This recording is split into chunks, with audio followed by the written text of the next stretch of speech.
Hi, I'm Castille Landon. You can see my work Albion, the Enchanted Stallion, and Apple of My Eye. And you're listening to my interview with Elaine Goodman on gogoodman.com.au. Where did the name Castile come from? um, I thought that was a good my place to start. That's a great place to start. Start at the beginning. It was just my mom just made it up. She liked the name Cass and didn't want to call me Cassandra. And it turns out it's a province in Spain. And my grandma then, you know how we like rewrite our history kind of in our head? My grandma then had us convinced that we were her side of the family was Castilian Spanish for, I mean, like just until very recently. So like 20 years, she was telling people that. And it's only, within the last like couple of years that someone called her out on it and was like, no, you are not Spanish at all. You are Dutch. Um, yeah, so it was made up originally. Right, and was there a stage where you kind of thought it was weird, or have you always liked it? Yeah, when I was in like up until about fifth grade, I went by Cassie, and then I think I started like realizing that I was not growing into the person that I wanted to be, and so like to create myself, that's like a weird thing to realize when you're five or in fifth grade, not five, but I went by Castile after that and thought it was more unique. And although my family still calls me Cassie, which is very frustrating to me because I've been Castile for much longer than I was ever Cassie. They refuse though. So you didn't get any other nicknames through school? You were happy being Castile? Yeah, I was very happy being I Castile. mean, if you go to a high school in Australia, especially in the country, it's inevitable you're gonna get a nickname. Like I did, yeah, I got a nickname. It was kind of cool. I felt like I belonged anyway. What was that? Goodsy, because my last name's Goodman, so someone just called Okay. me Goodsy, and That's then a it good just nickname. took off. A I lot of people call me Steely. Really, that's cool. Yeah. Yeah. Yeah. You know, do you get called Lanny or Laney No. or No, Donny? but no. Let's move on. Otherwise, it's gonna be midday and we would Yes. have not passed your name. You're a bit of each of the three big roles in Hollywood. You're a bit of an actor, writer, and director. Did any of these team leader qualities shine through in your school years, or do you just like trying everything?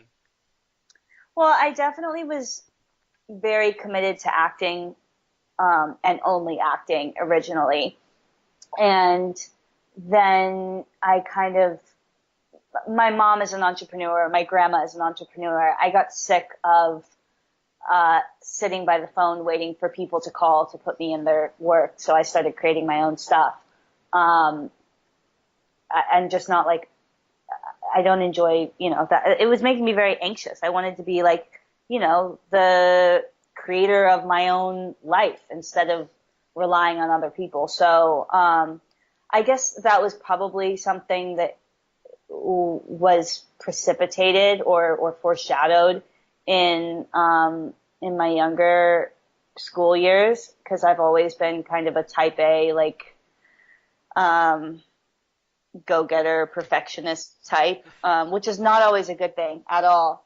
Um, but yeah, I think that in the industry originally, I kind of limited myself, I think, for a long time just by focusing on acting. And then as I've grown into loving film and such, I've discovered my complete passion for directing and writing and have really focused on that more so. So, when did you realize you could write? Because anyone can say like they want to be a writer, but then it's about writing something that you can get someone to get on board and give you the funds to make, and then you've got to get a studio behind you, or you've got to learn how to release it independently. Where did all that come from? Or did that just come naturally when you started writing? No, not, it didn't come naturally necessarily. I mean, I've been writing for myself since I was pretty young. And, it started with like, as an actor, you have to have a monologue. And so I just, instead of reading, picking someone else's monologue, I just write my own. And then I started writing little things here and there. And it wasn't until, about 2014 that I was like, I really want to create a role for myself that I, really love. And that was Albion. And, because it's a family film, I think, well, I know that's how I was able to get support for it, because there's a bigger market for family films in the marketplace. There's more, they're evergreen.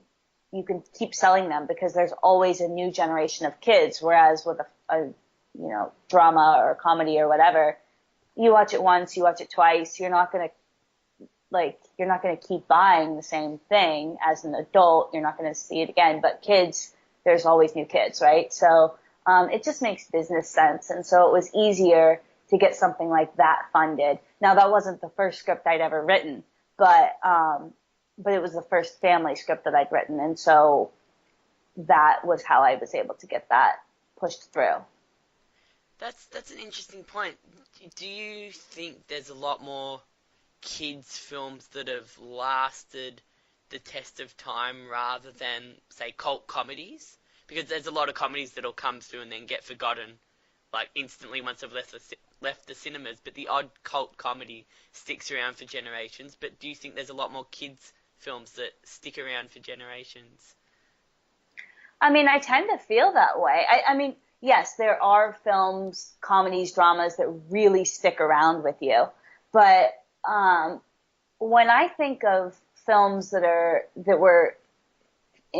watched in my formative years, those are kind of the films that have stuck with me. Now, there's a couple here and there, but it's like, if you ask any random person what film won Best Picture 10 years ago, they're probably not going to remember, even if it was a great film. But if you say, what was a film when you were 10 years old that really stuck with you, they're going to give you a whole list of films that they adored and watched, a trillion times over every day after school. So, and I tell myself this a lot because I kind of, I come from this like, love of indie and art house films, and that was really what I wanted to do initially. But I kind of had to reframe my expectations and what I was able to do. So what was that film for you? That film when you were 10 years old? Oh, gosh, there were so many that I loved. I think I loved Some Like It Hot was like one of my absolute favorites.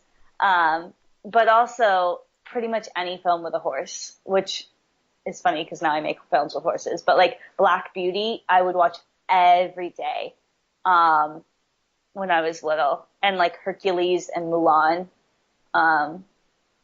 were filmed. And Princess Bride, I loved that too. So there's like a little mixture in there. They're mostly girly films. Yeah.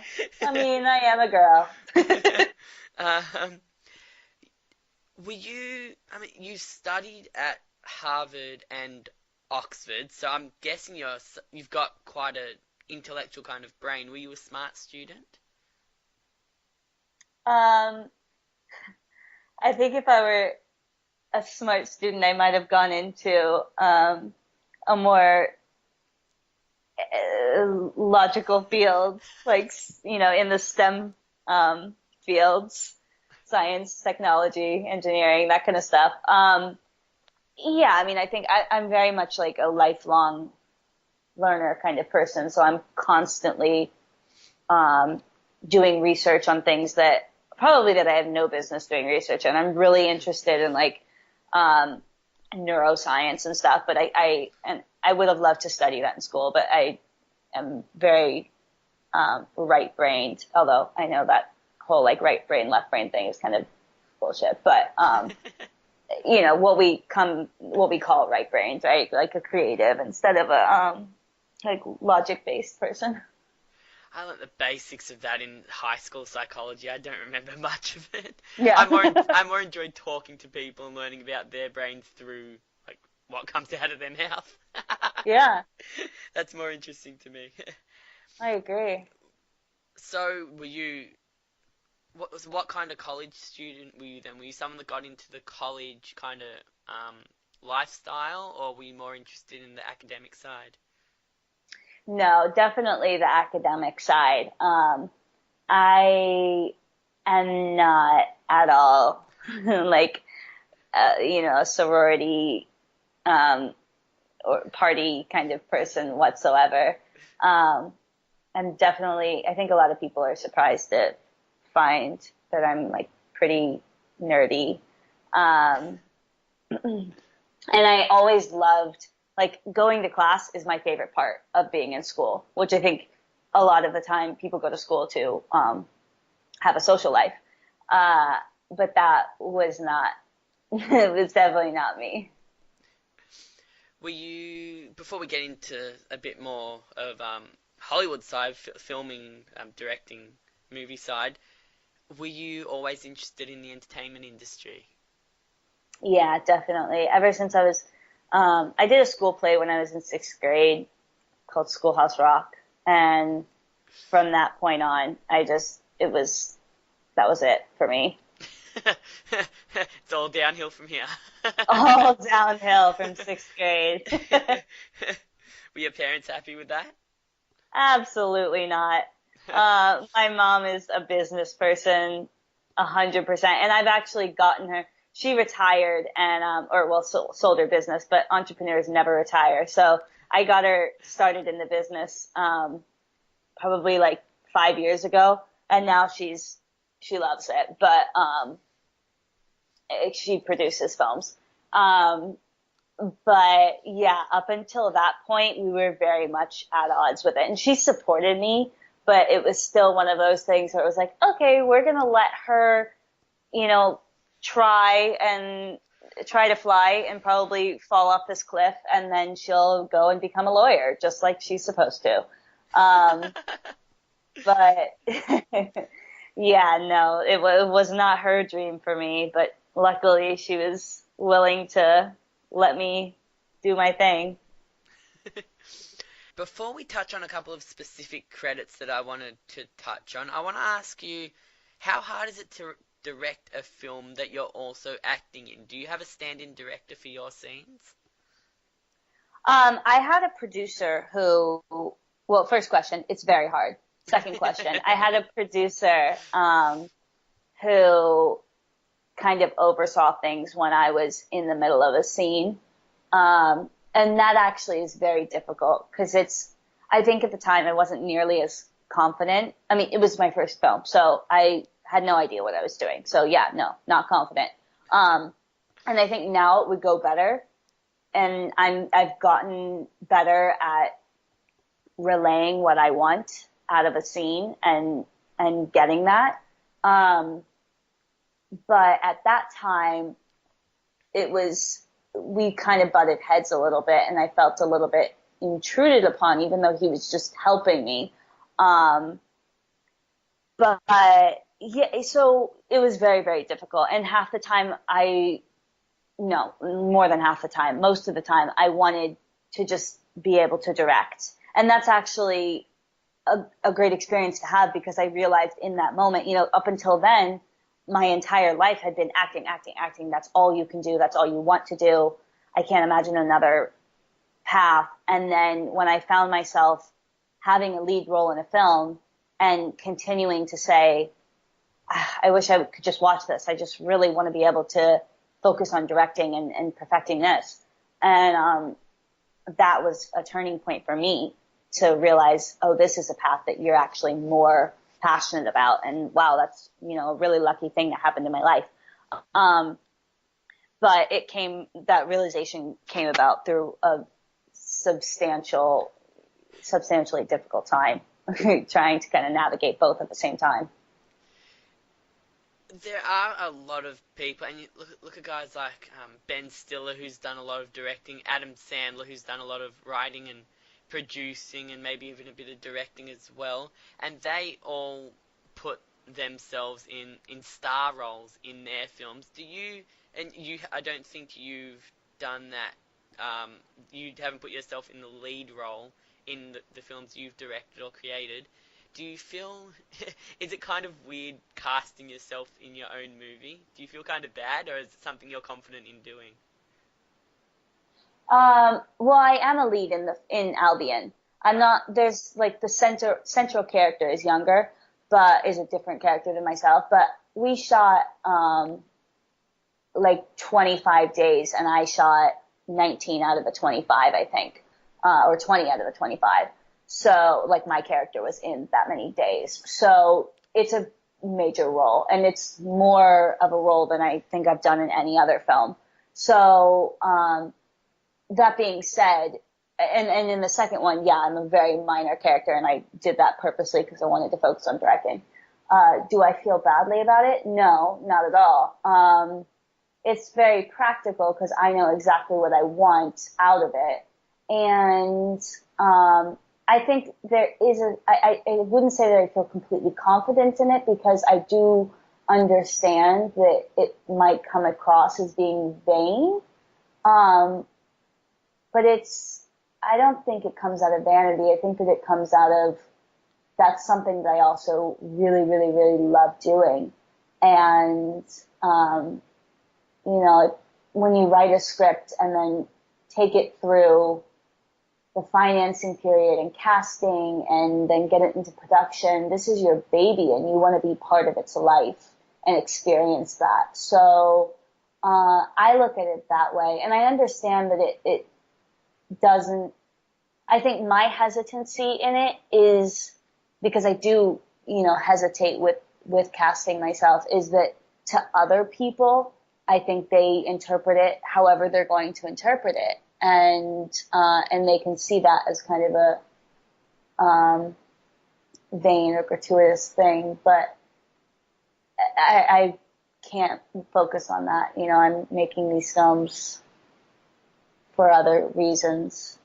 Um, So yeah. it's about being able to portray the message that you want to, and not having to put that in someone else's hands. No, I think it's about um, being involved in that, Yeah. and also being like, acting is one of my great passions in life, and so I want to be able to still do that, even though I'm also directing, and I think that taking a supporting role is really the best thing for me because I do want to be able to direct primarily, but I also want to be able to be involved in the artistic process in a different way as well. So let's move on to last year. You directed and acted in your movie called Albion, the Enchanted Stallion, and we've Mm-hmm. talked about it a little bit briefly already. The cast also included John Cleese, Deborah Messing, and Jennifer Morrison.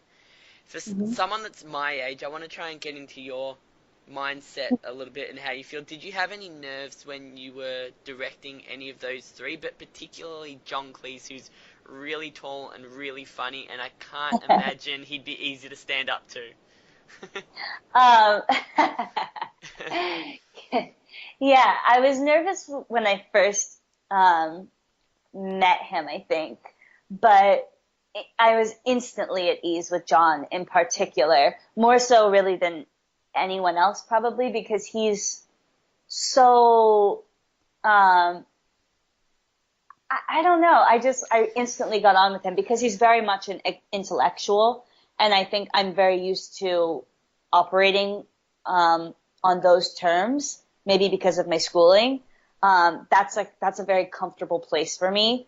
It's actually a little bit more difficult, maybe to work with people who are more abstract and like for high art or something like that.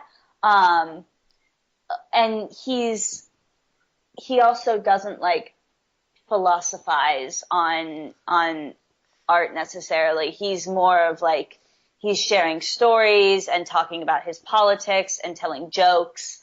And so, and he made it very clear from the beginning that he respected what I was doing. I think his daughter is also a filmmaker, or she does something in the arts, as a creator. So I think he came with that background, and we talked on the phone quite a bit before, which the first phone call was definitely a strange thing, because I was in Bulgaria, first of all, which was like, completely removed from my environment. And John Cleese just calls me up on my cell phone. And that's just kind of a surreal moment as, for anyone probably, but especially as a filmmaker, where you're like, oh my God, this person has made some of the best films that I've ever seen. And A Fish Called Wanda is so brilliant. And here he is, like, saying that he loves my work in terms of writing. So that it's great. Did you have a hand in the casting side of it as well? Like, did you know John Cleese was coming on board, or did you want John Cleese? Yeah, I mean, it was one of those things where I was like, it's always a discussion with the producers, because they're trying to get the people that are the most valuable. And we had a very limited budget on that. And they're like, we're going to offer it to John Cleese. And I was like, this is amazing. I mean, we put together a list of, the top people that we wanted. And the first person on the list was John Cleese. And I'm like, he's not going to do it. I'm not sure that if there's any point, but yeah, go ahead. All he can say is no, or just not read it. And then, much to my surprise, he said yes. So yeah, I had a hand in casting everything. It all goes through. There's like a multi-step process, in terms of who I want, who the producers want, who we can agree on, and that we think is valuable. So, but it is very much like a collaborative process in terms of every person. And obviously, when you're dealing with talent like that, it's not a matter of auditioning people, which is unfortunate, because I love that process too, seeing your words come to life. It's kind of daunting, actually, not having an audition process, because you don't necessarily hear your words come to life, especially in that actor's voice. You don't know what they're going to do. Now with John, it's like, he's going to be brilliant no matter what. He's going to be better than whatever you can write. Even if he takes what you wrote and doesn't say a damn word of it, he's probably going to just improv something better. He did say the script, for what it's worth, but that is nerve-wracking with everyone, basically. So is Albion, how many films had you created before that?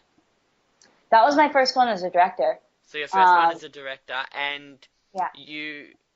Is it, I guess, for lack of a better term, normal that for your first film that you don't need to really go through, that you don't need to audition people, you can think of a list and then just go bang, bang, bang, and those people come on board straight away?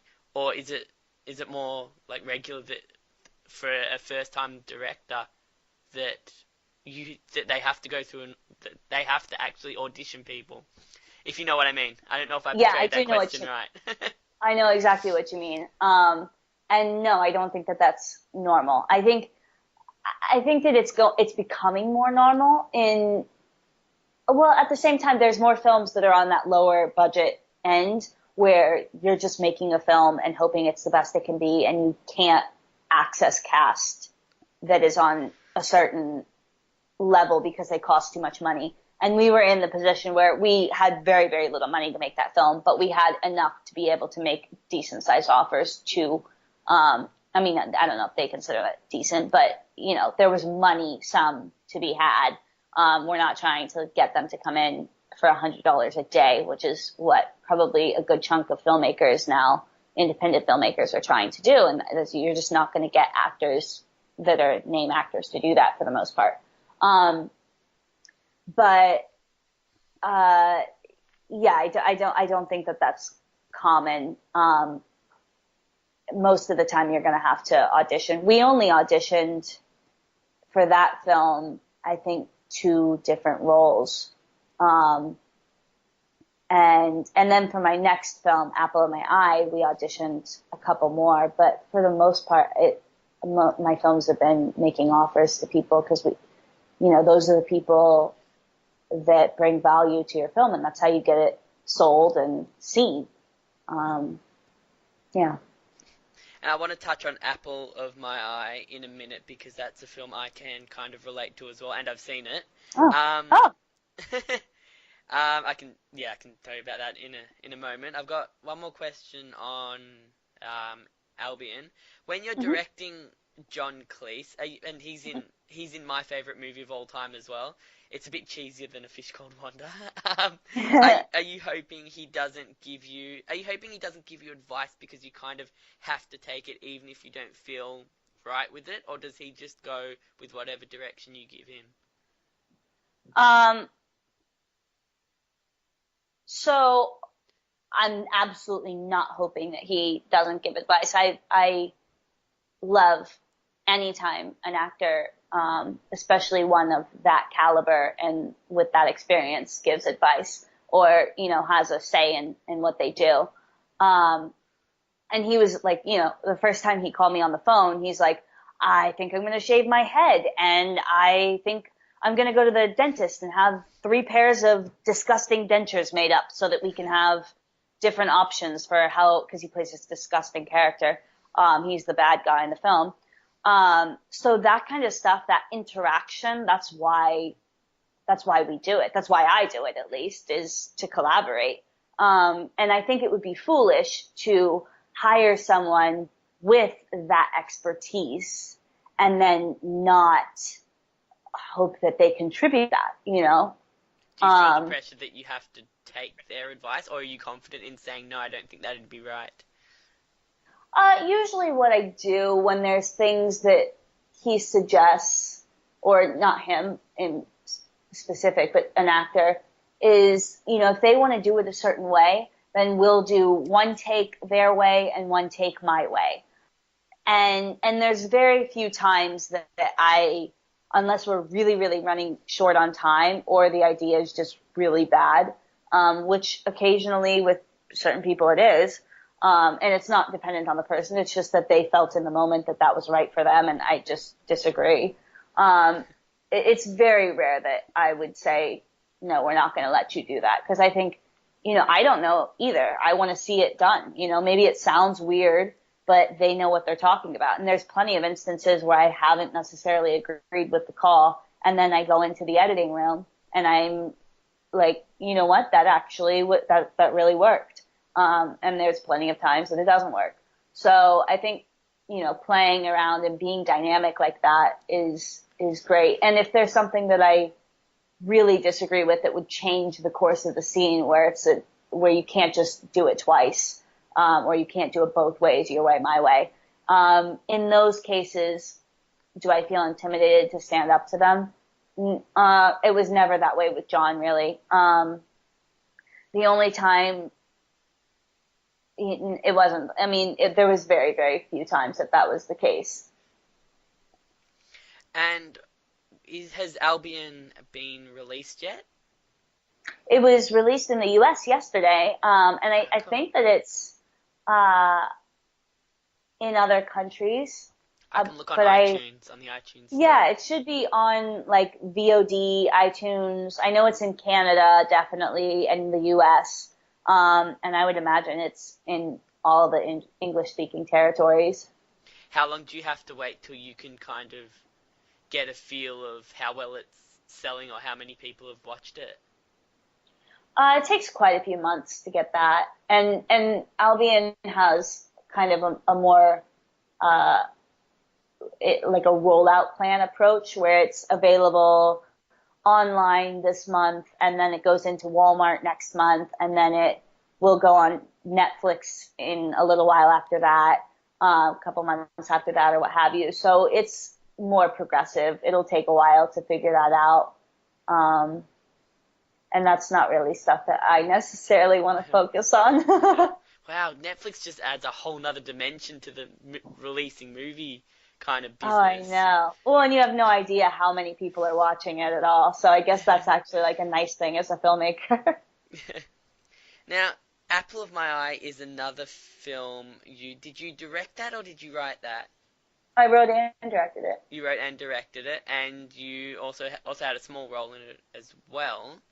Yeah. It's about a girl who has a horse riding accident and loses her sight, and Hmm. there's parts of that I can kind of relate to, being vision impaired myself, and Oh. having friends who are vision impaired and fully blind.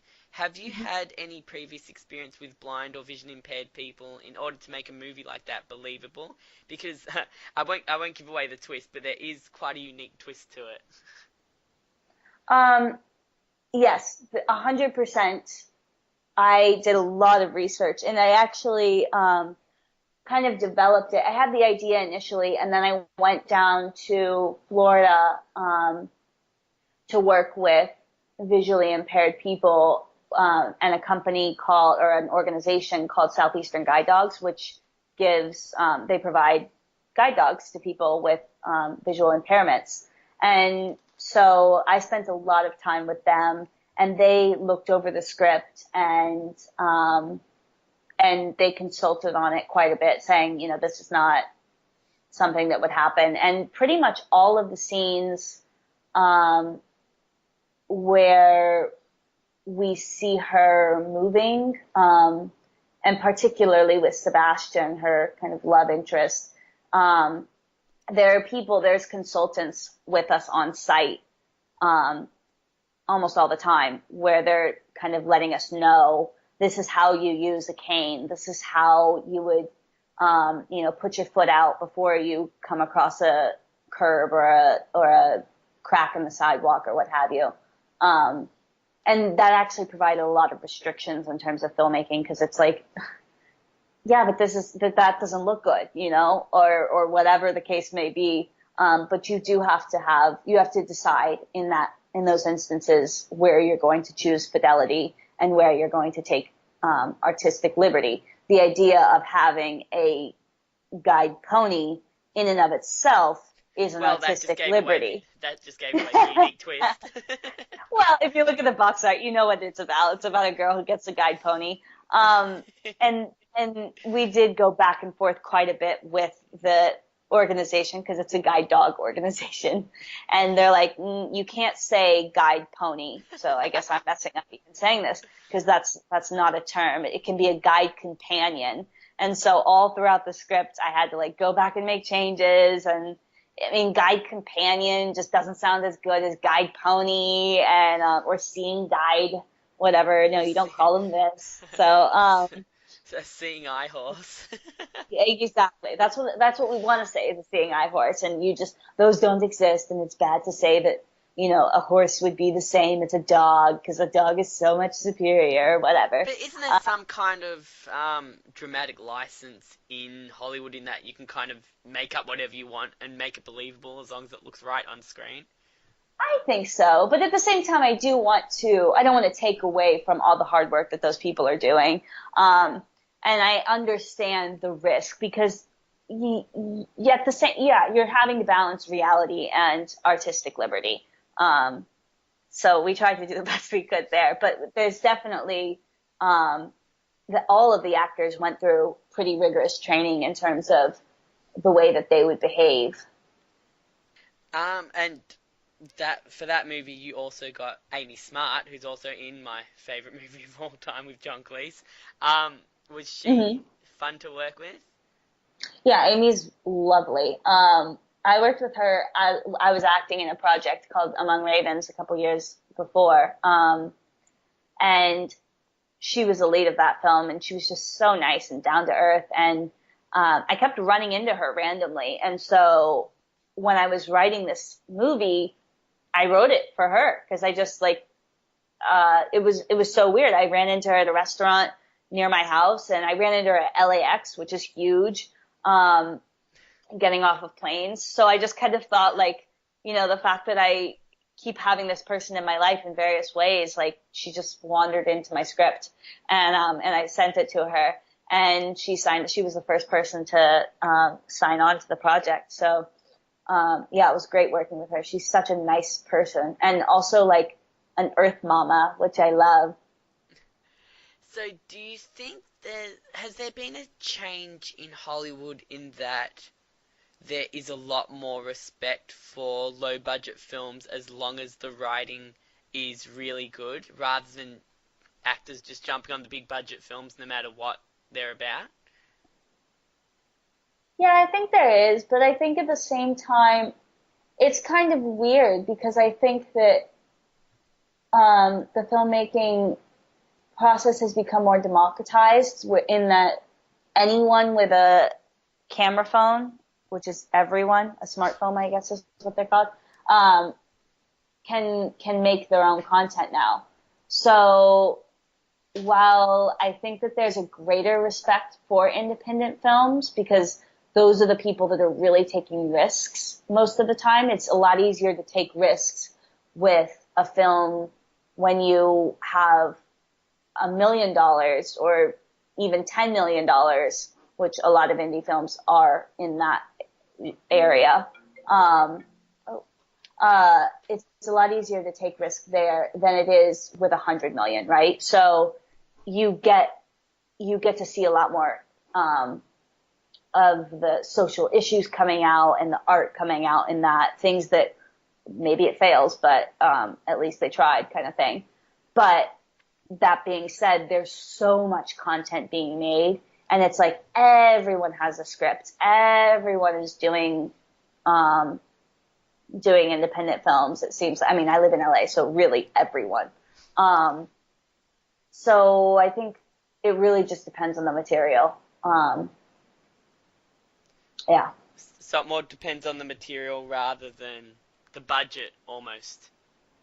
Yes, definitely. Unless you have, $50 million, and then great, everyone's going to do that. But yeah, I think that it's mostly based on the material and also your connections. Probably more that, if we're being honest, than even the material. Is it just a coincidence that a lot of films you've directed or that you've been involved with have horses in their casts? No, it's not a coincidence at all. That kind of was the basis. Like, so we went. As I said, I brought my mom into the business as a producer, and we've been picking projects. We've had a production company for quite a few years, and the projects were good, but it was really hard to get the investors paid back on those, and it seemed like companies just weren't buying, and there's too much material, and blah blah blah. So we went to the distributors and we said, "What do you guys want? What do you guys buy?" And again and again and again, people kept saying, horse movies, horse movies. We want family films. We want movies with horses. Well, there's not very many directors who are used to being around horses, and they're difficult to work with. So, because they don't hit their marks, they don't listen to you. It's inconvenient to deal with. But I have a background. My mom and my grandma and my great grandma have all ridden horses. So the first time I got on a horse was I couldn't even sit up straight. I was a little baby. And I spent the greater part of my youth at barns, competing and doing all of that. So horses don't scare me at all. And in fact, they say write what you know. It was really easy to create horse stories. So it was definitely by design. And the stuff that I'm working on now, trying to kind of branch into a place where I want to have career longevity. It's actually significantly harder to get stuff made that's not family and that's not horse based. Yeah. So, when you're writing stories about horses, are you kind of limited in what you can write? It's either got to be some kind of fantasy film, or it's got to be like there's only so many roles a horse can play, and you've probably almost exceeded that by creating a role for a horse as a guide horse, for lack of a better Yeah. term. So Yep. do you have ideas in your head of what of a number of roles that a horse can play in a movie? Yeah, I mean, it is definitely very limiting. But I mean, there's so much material that you can just keep creating, right? It's a matter of I definitely don't. I do try to steer clear of like girl finds injured horse and nurses it back to health and wins the derby.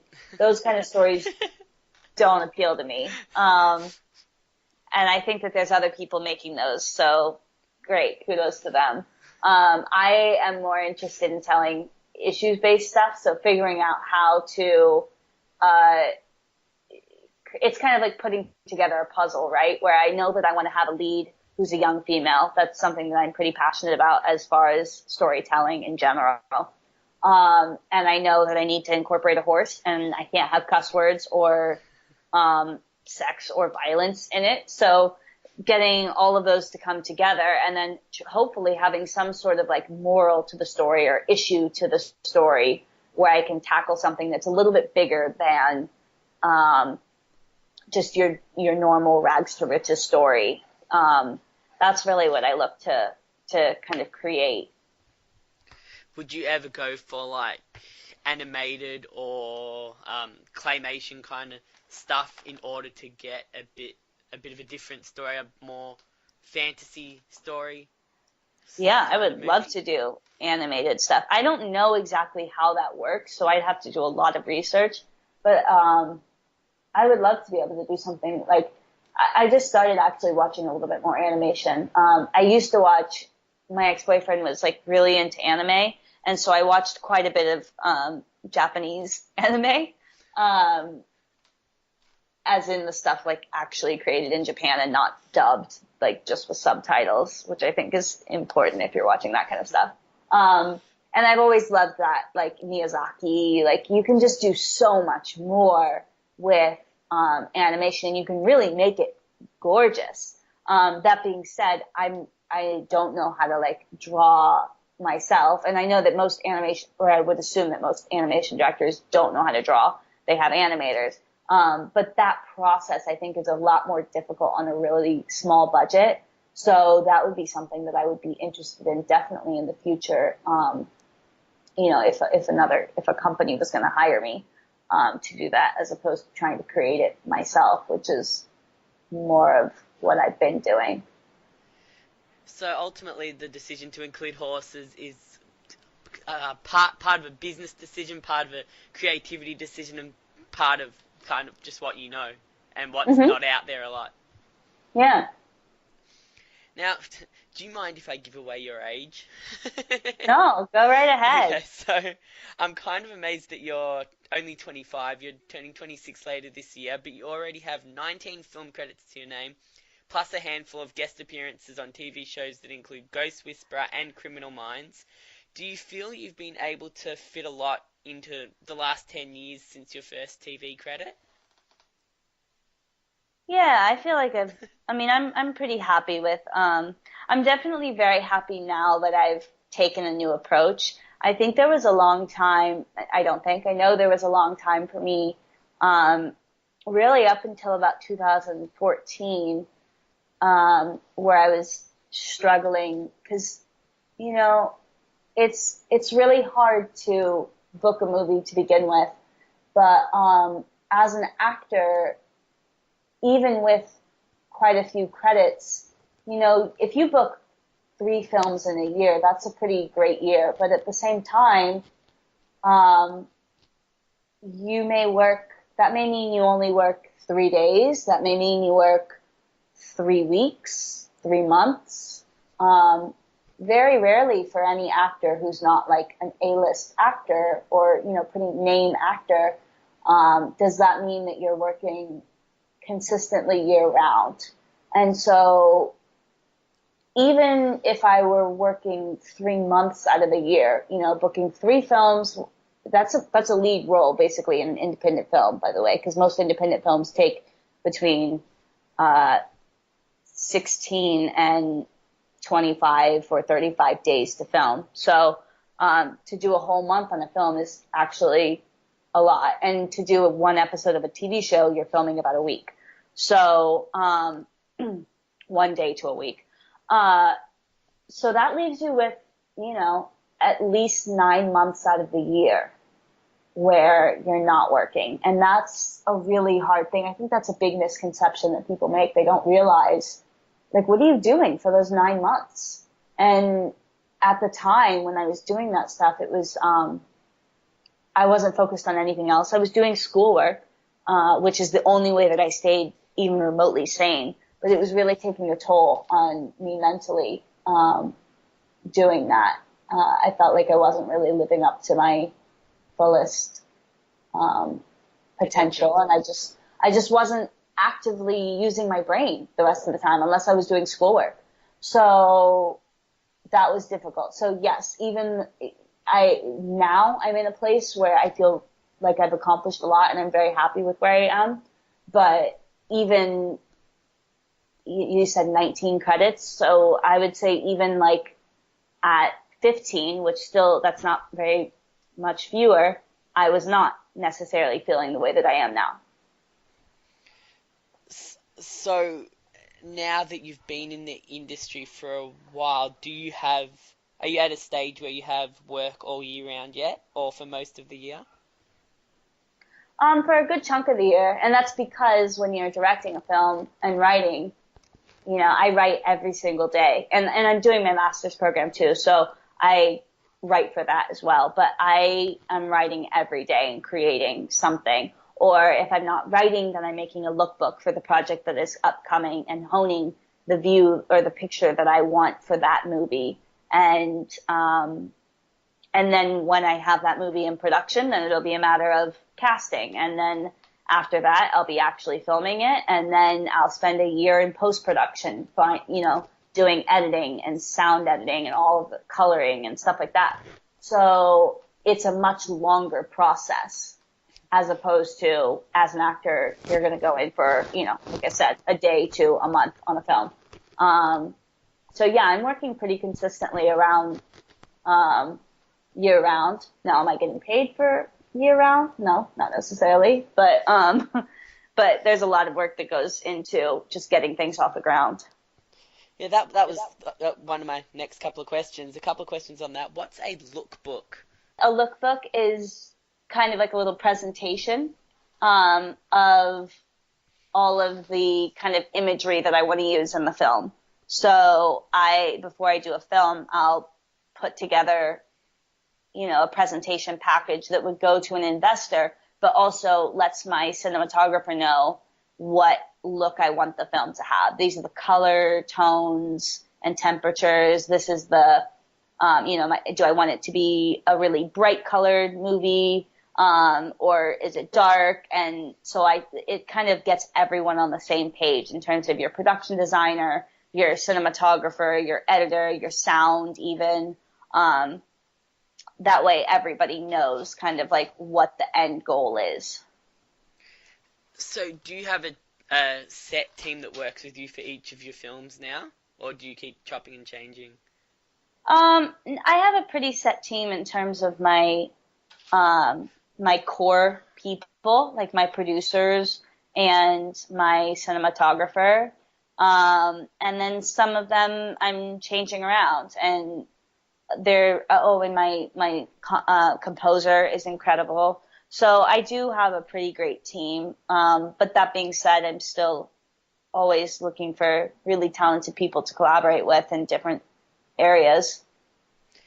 And yeah, you brought up an interesting point that I'm assuming you only get paid when a film is released or distributed. So is that hard for you to keep writing and creating when you don't quite, do you have a certain idea of what's going to be able to sell when you're writing or creating something?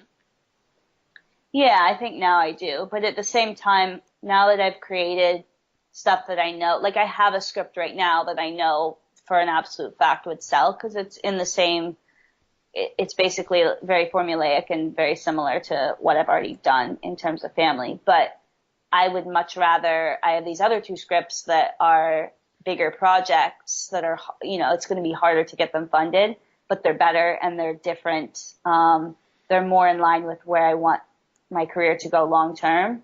So for me at this point, I'd rather make an investment into my career and take a chance than just kind of like go for the money. That being said, though, I have, um, you sell one movie and you can support yourself for a couple years or a year at least. So, that's nice. That gives you the luxury of being able to not necessarily go with the money at the time. Because if it were an issue where I was like, oh, I really, need to focus on that, then that's where I would shift my attention. So when you say you'd be able to support yourself for a couple of years, are you talking 2-minute noodles or steak and caviar? I mean, it depends on the project, right? And it depends on how much you own and what your deals are. It really, it's so variable. Um, Everything is variable, but I live pretty comfortably, so I'm Are really you, lucky. are you talking a Daewoo or a Porsche? Let's move on. What you drive is none of my business. Who would you like to work with next? So Actor-wise, yeah, so you said you're always writing. Can I ask you what you're writing at the moment? Give me a brief description of Can you give me a brief description of what it is and who you'd like to cast if you could have anyone? I mean, you've got John Cleese, you've got Amy Smart before, so I'm guessing you've got a pretty broad mind of who you'd like to be in your next couple of films. yeah, I have two films that I'm working on right now. One of them is a civil rights film, which is very different from what I've done before. And it's a pretty big project, so it would need really major actresses. I think that Viola Davis would be absolutely ideal, and I'd love to work with her. She's so incredible. And the other one is about a girl with schizophrenia. So, like, mental health is probably one of my biggest things in terms of like issues that I like to focus on.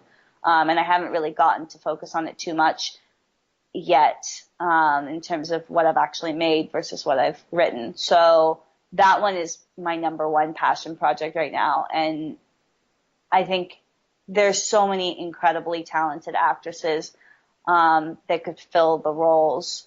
But I think I'd really like to work with, um, like Halle Berry. Right. So when you're do you so have you contacted any of these actresses yet, or do you have to finish writing it and get your story, your what do you call it? Not the storybook, Lookbook. the lookbook Um, ready before you and get it funded before you start going to actresses?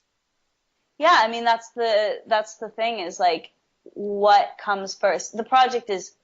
The script is done and the lookbook is done and it's ready to go out, and it's a matter of and we have commitments in terms of funding, but it's based on cast, and so it's kind of like, yeah, I don't know, it's a weird place to be, when you have that kind of a relationship with the financiers. But yeah, I mean, it's going to be going out to actresses soon, within the coming weeks, and it's a matter of, whether they relate to the material. And also, I don't necessarily get to say, this is my choice, this is who we're going to. I have to say, okay, financiers, and okay, distribution company, who works for you guys, who will get you the numbers that you need, what kind of people. And unfortunately, it isn't a scenario where they can say X, Y, Z actresses, right? Or ABC actresses. You're kind of like, well, if we went out to this person, could you guys sell it? And then they're like, oh, well, we have to check. And like, there's no definitive formula, right? So it's very like, uh, I don't know, like a Sporadic? seesawing process. Yeah, it's not like no, I don't know. There's no right answer and there's no wrong answer necessarily, or there is a wrong answer, but you don't know it at the time. Um, so it's kind of like a weird process to be in once you have something that's ready to go and you're just figuring out those details, like who is going to be right for the role that I like and also works for those other companies. So you're making little, caveats and figuring out like where you can compromise and where you can't, that kind of thing.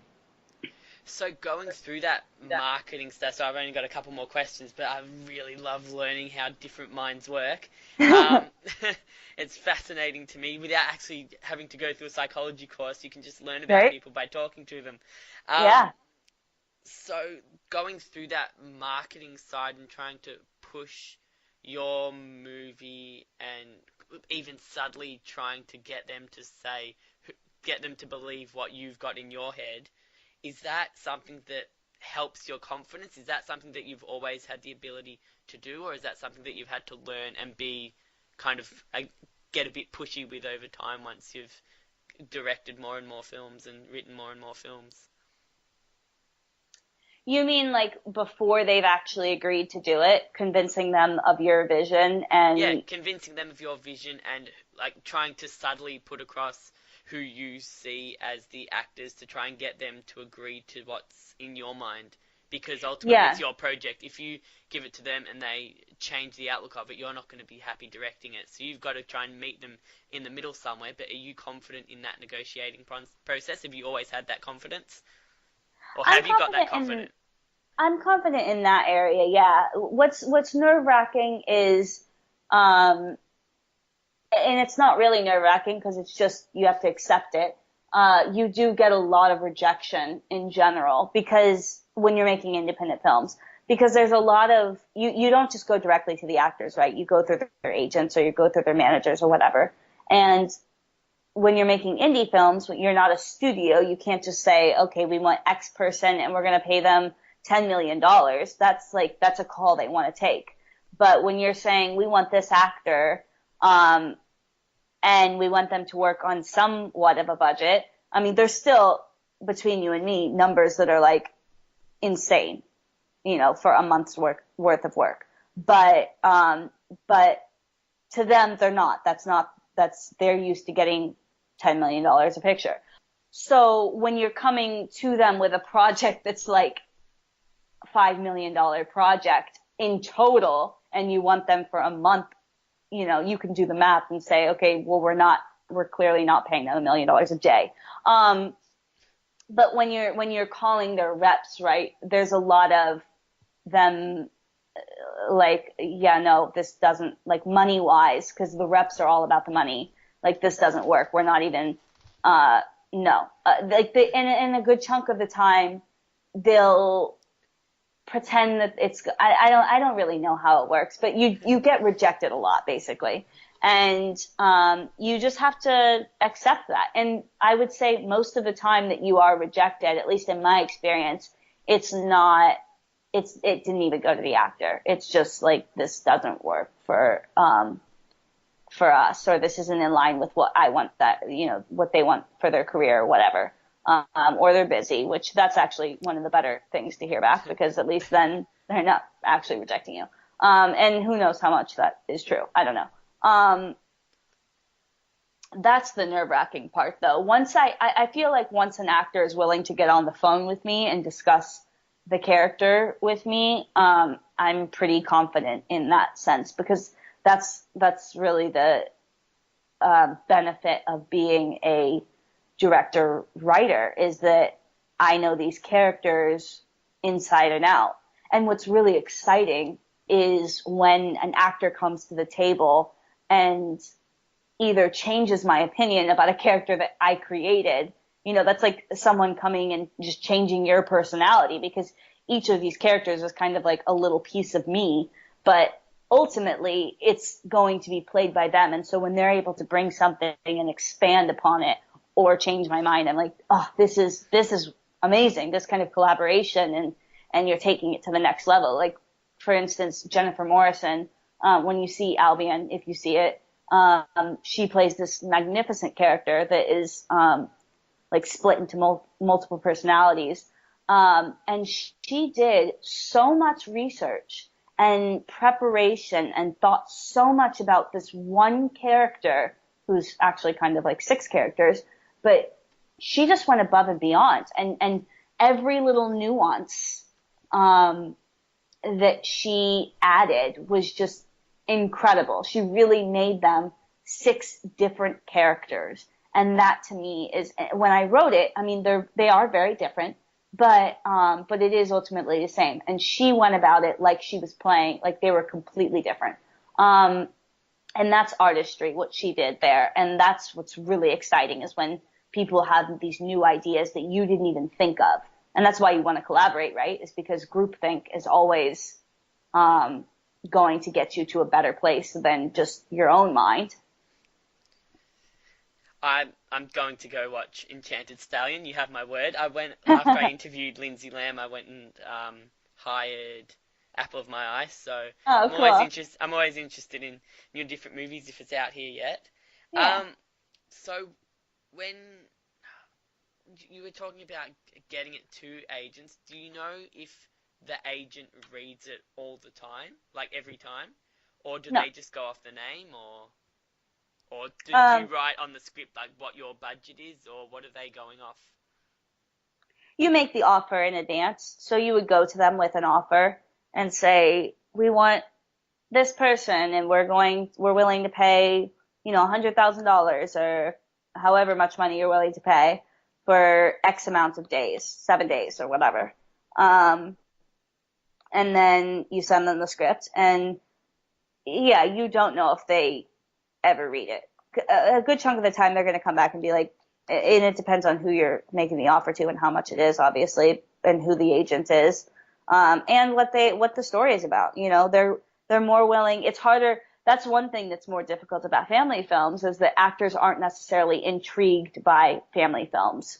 When you say, now with Apple, it was not called Apple of My Eye originally. It was called, and then there was Light. So it sounded much more, and in fact, it was more of an independent kind of family film, like a little more, it went into her psychology, what it was, the experience of going blind. That was a lot more part of it. And it's Sony that edited it the way that they did. But anyways, when you're going out to actors saying, we're going to be, looking for people that are portraying visually impaired actor or characters, they're much more intrigued, right? Because they want to expand their repertoire, and they want to challenge themselves. So that is a little bit easier than, say, we're doing, and I haven't done a Christian film, but like, I think it's probably very difficult to get a big actor attached to a Christian film unless they're a,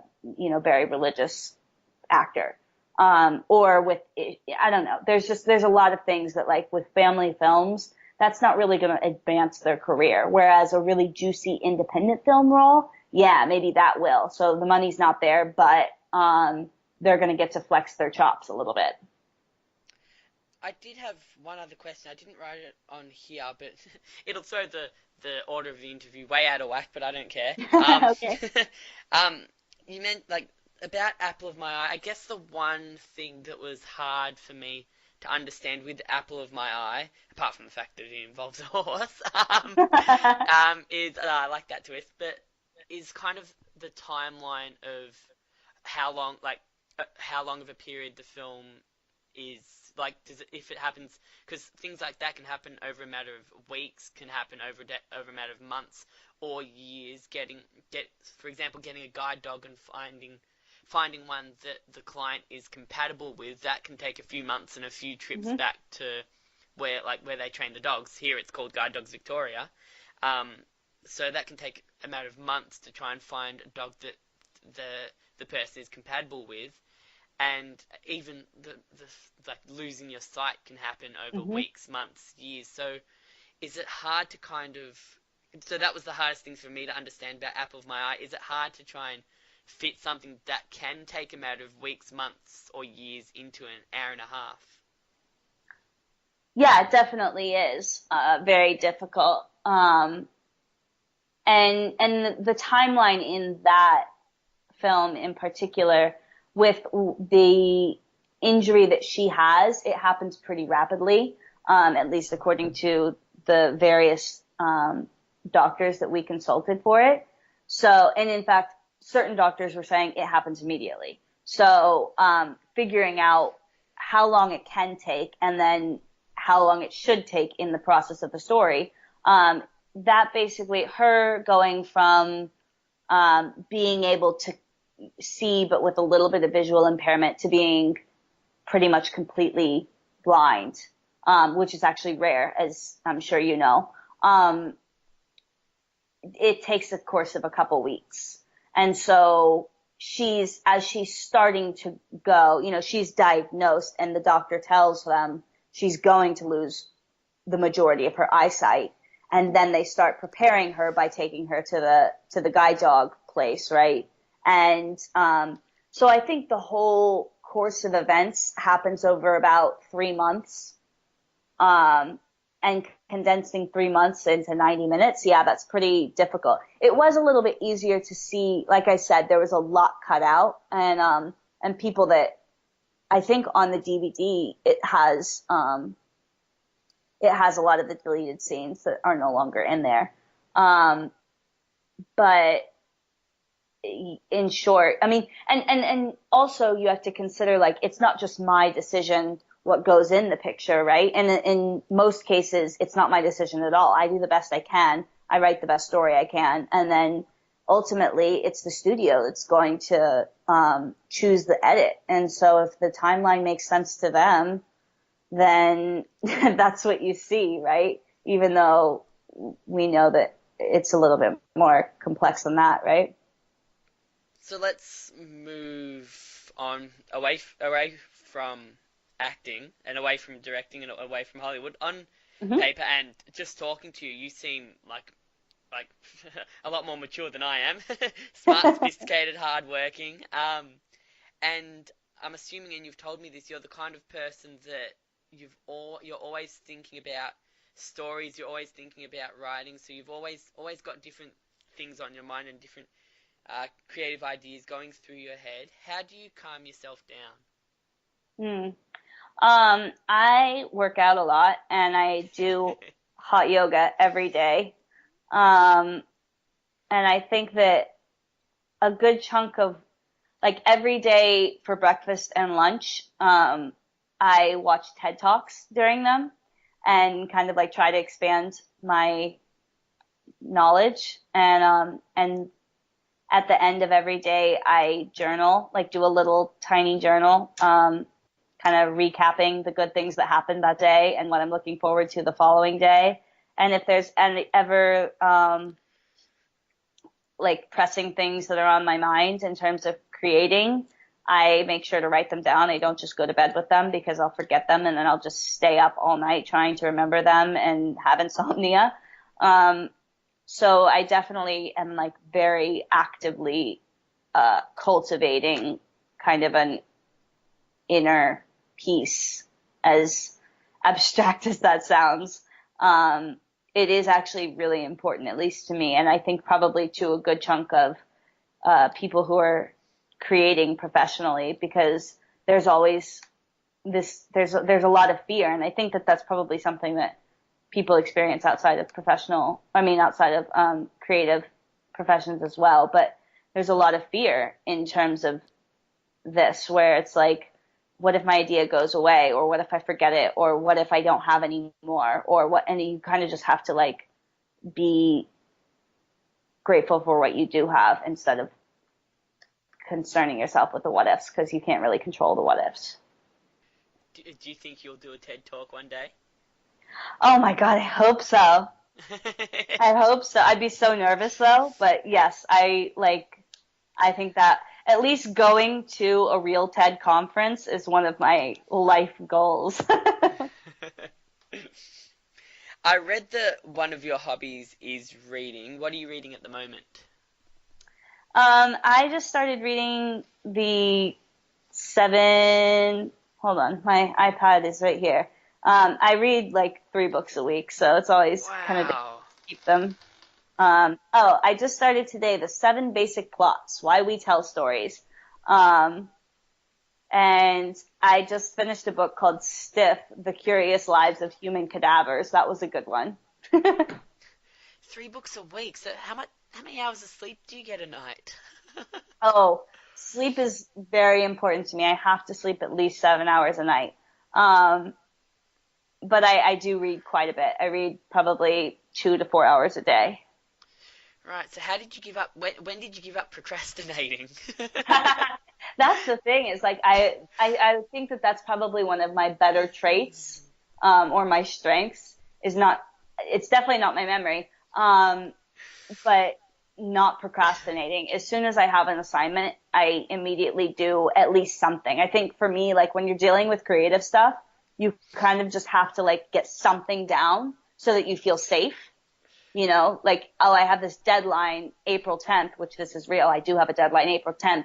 So immediately I set to getting something that I could submit. And if I create something that's better in between when I was assigned um, that paper, then that's great. I can just completely scrap the first thing or incorporate it or whatever. But at least I know that I have something to submit. I think for me, that's the key is like that opens up a whole new realm of possibilities where I can just kind of like experiment and do, or just not do anything. I don't know. But that's the only way for me to like be able to do things is not to procrastinate too much or at all. And this leads on to my next question Uh-huh. very, very well. Okay, good. Being someone that does have a passion for the behind the scenes stuff and someone that doesn't procrastinate, are you a fan of putting yourself out there on social media? It's hard for me. Um, Social media is I have like a weird thing with it because uh, it doesn't really promote presenting your authentic self, right? It's this like thing that you curate, um, as opposed to the thing that you are. And then you spend so much of your time trying to emulate what you're curating. Like you're trying to be what you're portraying that you are. And that's a very weird thing. Um, Your vocabulary is exquisite. Thank you. Thank you. I'm trying to keep up with it. I got a dictionary right here in front of me. No, I'm kidding. um, yeah, so social media is a weird thing to get with, but at the same time, it's a really wonderful thing because I love, love, love, in case you haven't noticed, talking to people about different facets of whatever, about, I just love learning from people and sharing my experiences and whatever. So it makes you much more accessible, which I think is a wonderful thing. Um, and also it's the way that I stay in contact with a large chunk of my friends and family because I do travel a lot. So there's good and bad things, but I do have like weird things where I'll see something on social media or one of my friends will see something. Just the other day, I posted a picture on Instagram and my friend like it thought that I was in Ohio a couple weeks ago and she's like talking to my mom and said that I was in Ohio. And so my mom calls me up and she's like, "You're in Ohio? What are you doing there? Why didn't you tell me that you were traveling?" And no, I'm not. And so it didn't even occur to me that because I posted a picture from a couple weeks ago that like my mom would get a call and think that I was like, I don't know, escaping to another state. Um, it's just a weird thing. So, do you remember that sentence you said a second ago? It's curating what you're something or other? Oh, that you're curating your life and then we spend a lot of time trying to emulate what we've curated, I think is what I said. Yeah. So, Yeah. so that means you're trying to live this crazy life that you've kind of created on social media because you're not going to share the boring stuff on social media. Is that what that Right. means? Yeah. Yeah. You're like trying to live up to this fake image of yourself, I think. Um, and that's something that I don't know. I don't know that's ever happened before in history. Because, yeah, I don't know. I guess it's kind of like there's a history of autobiographical writing, right? And these writers that like create themselves on paper, and no matter how true what you feel like you're saying is, it's never actually true. It's just what you think is true. I don't know. That's too heady. I get carried away with analyzing things. No, I'm a big fan of autobiographies, and Mm-hmm. I think some of the ones I do read, they do need to share some of the boring stuff in order for it to be kind of a segue between the crazy stuff. Oh, 100%, right? Or else you'll never get on board if you can't Yeah, relate to a character. exactly. And the one I'm reading at the moment, which is Mm-hmm. really good, is Anna Kendrick's book. Oh. Um, and it's just the way she analyzes everything is Mm-hmm. something I can kind of relate to, because I like to like analyze a lot of things that go on. Sometimes it can get too much, and Mm-hmm. I don't realize until I've hit that mark that I need to step back a bit. But Yeah. to think about everything that happens, and why it happens, and why it's happening to me, like that's something I can really relate to, because I do have this crazy kind of mind from talking to a lot of people and meeting a lot of people, and doing things like this, like interviewing people on Skype, and God knows, interviewing people that I've looked up to and admired for most of my life. Like Mm-hmm. it's a crazy thing, and you can't help but analyze it. Oh, yeah. I mean, if you weren't analyzing it, then that's a mistake too. Is it that like some people can just say, "Oh, I've earned that. Let's move on." Like, Yeah, that's true. Yeah, I think there are some people that can say that, and but that might be a confidence thing. I don't know. yeah, but I tend to feel like, I don't know. I there's a balance, right, between analysis and Just uh accepting. acceptance. Yeah, Acceptance. I was going to say exception, but that's not a word. Acceptance, that's the right one. right. So, where can people find you? I do have social media. I mean, I'm on Instagram, and I am very good about getting back to people on. Let's face it, you're a 25-year-old woman. You've got to be out there somewhere. Exactly. No, I definitely I have Instagram and Twitter and Facebook, and I respond on all of them. um, so just Castille Landon. Yeah. It's a pretty unique name. Yeah, exactly. No one else has it. Yeah, you didn't have any struggles getting that name? I didn't. It was very nice. And like, just back to your point about social media, I guess like there's entertainment magazines that have been around for 20, 30 years that kind of do that thing for celebrities and make them look like celebrities when that's only a small part of their life. So that's Hmm. probably the thing that there was before social media, but Yeah. unintentionally doing that. Yeah, definitely. That's absolutely true. And I mean, as strange as it is, I think it's also a necessary thing in terms of having any sort of like, um, I don't know, like career that's in the public realm, right? You kind of have to have that nowadays. So I've Especially accepted that. wanting to relate to young parents and young kids as well. You've got to be out there. Yeah, definitely. And I think that it's really important to be accessible.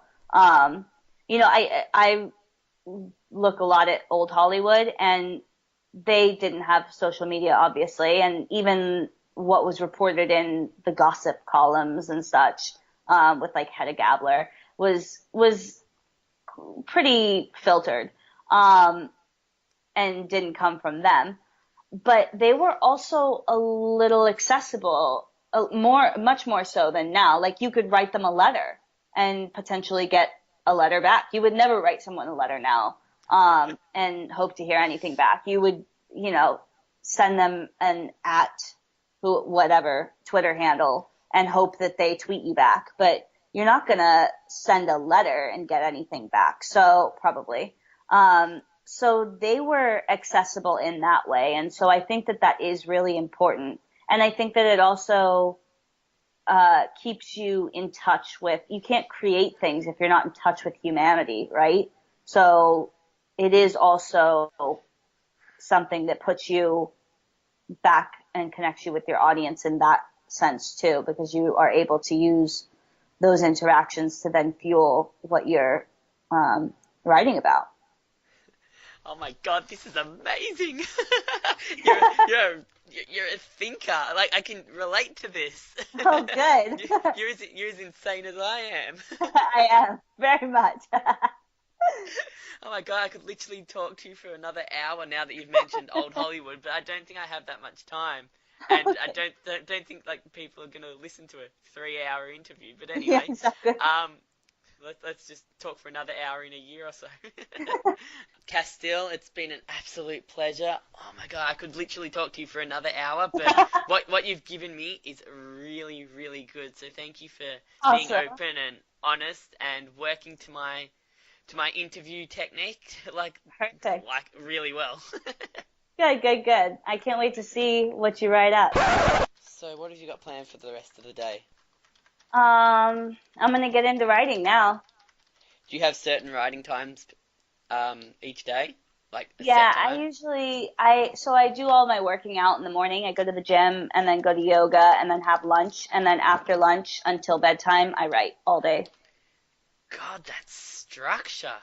Yeah. Oh, you have to. Otherwise you get like with a bunch of different things just distracted. It's so easy to get distracted. And that's not to say I guess I don't write all day the whole time. I definitely have like, time where I scroll through Facebook or click on BuzzFeed and have to find out what kind of, what my breakfast preferences say about my personality.